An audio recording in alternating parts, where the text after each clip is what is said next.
Hello and welcome to Celtic Down Under. My name is Laura and I am joined by Liam as we preview the second of the teams in Group G at the FIFA World Cup this year. It is, of course, Serbia. Liam, you join us with a pretty retro shirt there, which is loosely related to Serbia. What particular shirt are you sporting there? This is an old Yugoslavia shirt from the 1980s. Yeah, technically well, Serbia was part of Yugoslavia at that time. So, yeah, it's the closest thing I have to a Serbia shirt. So we're running with It's it. interesting that you say that because when we were looking at the history of Croatia at the World Cup as part of our Mm, video for them, um, there was no acknowledgement that they were ever part of a country previously. Now that might be something to do with the politics, but obviously Serbia, their history is seen very much as previously Yugoslavia, according to the World Cup record. yeah. So they qualified or they got to the semi-finals back in 1930. It was their only appearance at the World Cup up until Hmm. 1950. A fourth place finish at Chile in 1962. And then, kind of obviously, in various guises as Yugoslavia, then Serbia and Montenegro, and then finally Serbia since 2010. They have appeared at a lot of World Cups, it has to be said, but Hmm. failing after those first few appearances to get beyond the group stage, save the 1990 quarter final appearance that they had. Um, a bit of a strange one, I have to say, Liam, because we talked about it with the Croatia video. Much of the talent that you could have applied from that Yugoslavia team, you would have thought would have transferred to the Serbia team, but doesn't appear to have done so. Um, are they maybe a slightly lesser sure bet than their counterparts in Croatia at this World Cup? Oh, yeah. I mean, they're definitely a weaker team than Croatia. That's for sure. Apologies to any Serbians watching if you're offended by that, but that's a fact of the matter, unfortunately. Um, but the thing about Serbia is that the success of the Yugoslavia team at 1990. If you go forward one year, Red Star Belgrade won the European Cup with Yes. largely the same players. So there was a very strong core of players in Serbia at that time, and I think that the war and the very sad and tragic consequences of that, which ran for years and years, and well, Denmark ended up winning Euro '92 as a consequence of it as well. That Yeah. was another Yeah. interesting side effect to it. But unfortunately, the infrastructure was completely destroyed in Yugoslavian football. Mhm. And then later on, Serbia, I believe they were still calling themselves Yugoslavia up to the '98 World Cup, if I remember right. So according to this, yeah, they were Yugoslavia Yeah, even after being suspended at 94. They were yeah, at the 98 World Cup and reached the round of 16 under the banner of Yugoslavia. They didn't yeah, appear as Serbia and Montenegro until the 2006 World Cup, and then by the time the 2010 World Cup rolled around, they had split off into Serbia alone. So yeah, that's yeah, that's correct. yeah. But unfortunately, whereas I think Croatia, as a matter of national pride, they funneled a lot of the rebuilding efforts into getting their football structure up and running again, because the idea being that if people are watching the football, they're not thinking about the devastation that's around them. Mm, Whereas in Serbia, they struggled to get onto that level footing again, unfortunately. And there was obviously ongoing political fallout from the war in terms of like Serbian leaders getting prosecuted and whatever. And basically, Serbia did not have the clean run, the clean slate, if you like, after that war that Croatia had in terms of rebuilding everything from scratch. yeah, So and and that so bled over into the football, unfortunately. so very often in these situations it affects the people most uh of whom it's not their fault that they've ended up in that situation, and that's where the real sadness comes out of it. As we've said at various Absolutely. points throughout these videos, regardless of what you think of the governments ruling the nations concerned, very often the people who are being governed are not the ones to blame for any of the atrocities that are going on there, and we would extend that to this case, I'm sure. Mm. Um, Looking at their qualification for the World Cup, they topped a reasonably strong group, I have to say. Um, Ireland can appear at World Cups from time to time, so the fact that they've topped a group with them in it, even though Ireland only got 2 wins, is Yeah. notable. And they obviously topped Portugal with all the talent that they've got, forcing Portugal to go through a playoff to get to the World Cup. They nearly single-handedly ensured we never had to see Cristiano Ronaldo's face at another World Cup. So for that alone, they deserve some credit. But um, they managed to get there, obviously, with a reasonably convincing 6 wins out of 8 matches and 2 draws with 0 losses in that group stage.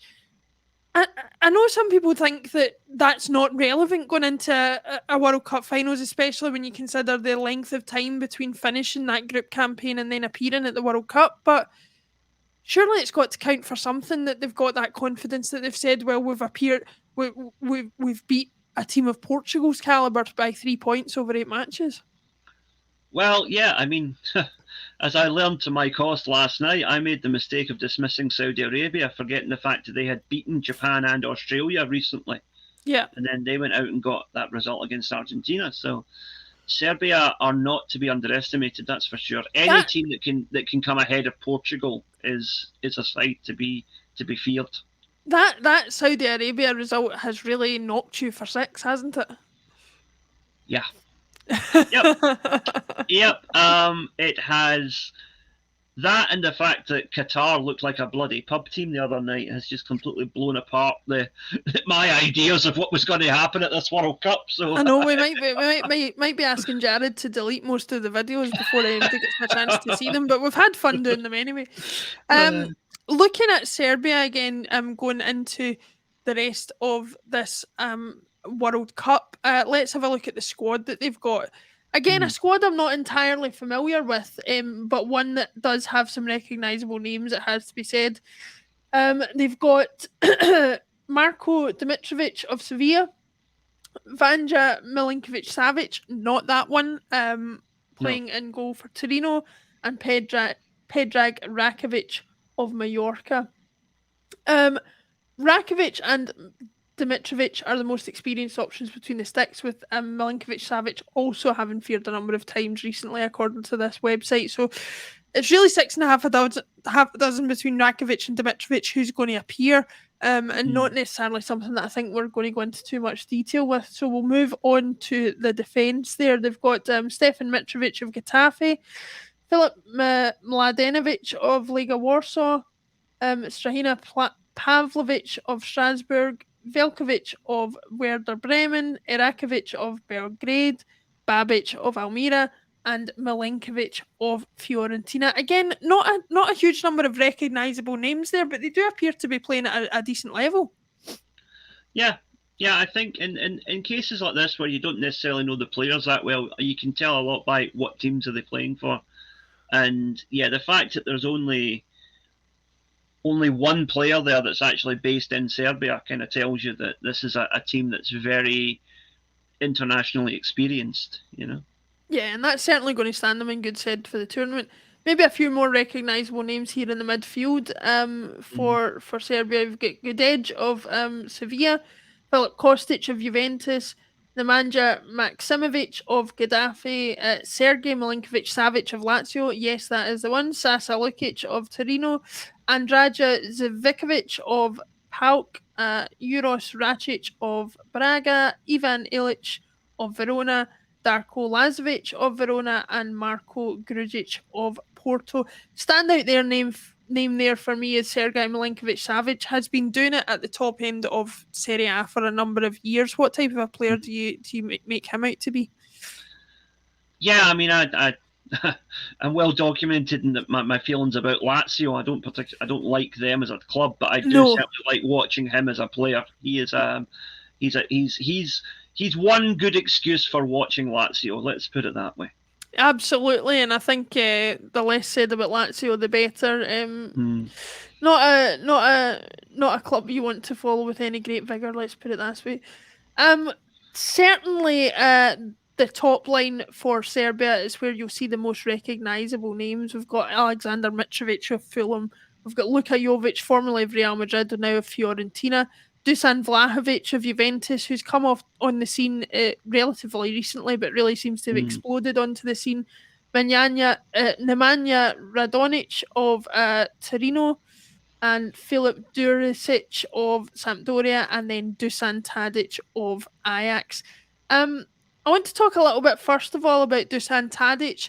Again, one of those players who's been such a pivotal part and is now obviously captain of that Ajax team that's made so many big waves in the Champions League in recent years.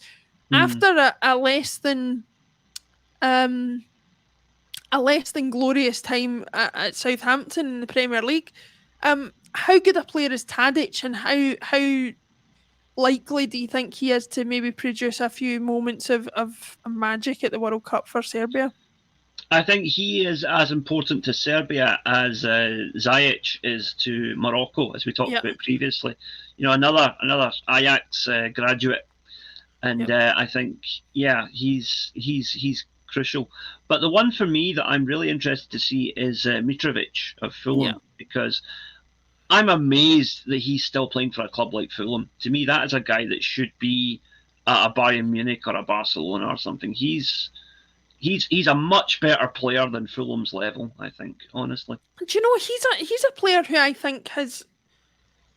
I think this happens both for the positive and for the negative for some players. You get some players who end up playing for a variety of clubs, and I don't know if it's because they've got a good agent or what it is, but they seem to get chance after chance after chance at big clubs. One player that springs to mind is Renato Sanchez of Portugal. He's got a list as long as his arm of teams that he's played for, and that is some of the most glamorous clubs in world football.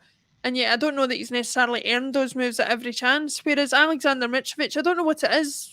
It's something about his face not fitting, obviously. But like you say, the danger that he can pose merits him being at a much higher level. That being said, he's going to get that opportunity in Qatar. Can he be a goal threat for Serbia at this World Cup, do you think? He's going to have to be if they're going to get second in this group. So, yeah, I hope so. I would love to see... I don't know if the Serbian formation would allow for it, but I would love to see Mitrovic, Jovic and Tadic all playing together in an attack. That would be very exciting to watch. That would be about as potent an attack as you'll find in any team in the tournament, and that's what makes the World Cup so amazing, is that you can have that in a team like Serbia, who many will not fancy to do much at the World Cup, and yet could end up having one of the most star-studded front lines at the tournament. So I would like to see them be brave and do something like that as well, but it remains to be seen whether that will be the case. Speaking of which, let's have a look at the fixtures that they're going to be playing and where they have to be brave.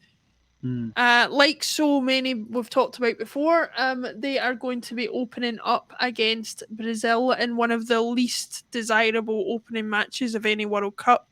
You only have to ask us as Scotland fans why we decided to open at France 98 and then give them a goal while we were at it, but we never do things easy.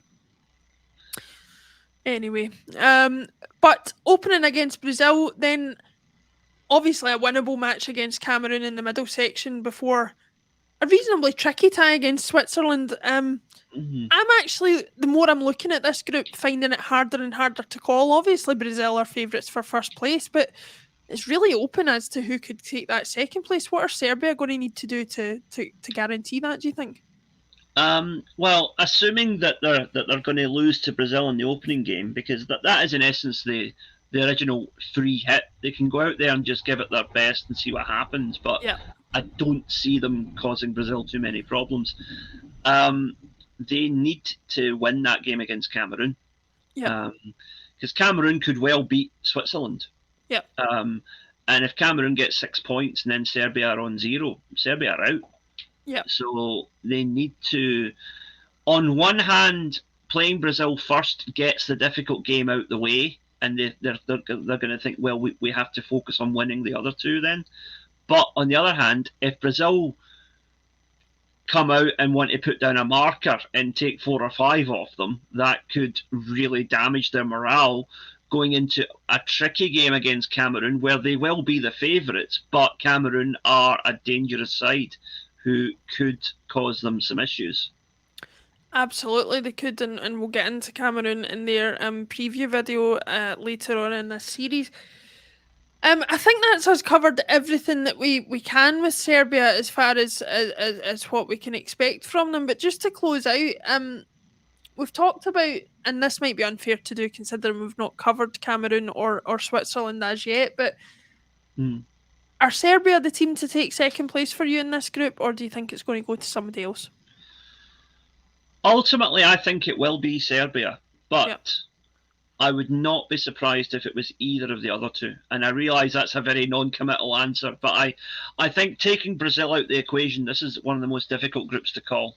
Yeah, no, I would agree. I think it's probably about as even across the board as you can find. Certainly for that second place of all the groups that we've reviewed so far, and we obviously only have one to go after this one. So, it'll be interesting to see how it goes. But it remains to be seen. Certainly, we will be tuning in for all of those games, and don't forget you can go back and watch all of our previews for all of the teams at the 2022 World Cup here on Celtic Down Under. We hope you're enjoying the series as much as we're enjoying making it, and we'll join you again in the next video for our review of Switzerland as we look to close out the reviews of Group G. Liam, thank you very much for joining me, and I will see you in the next one. See you then.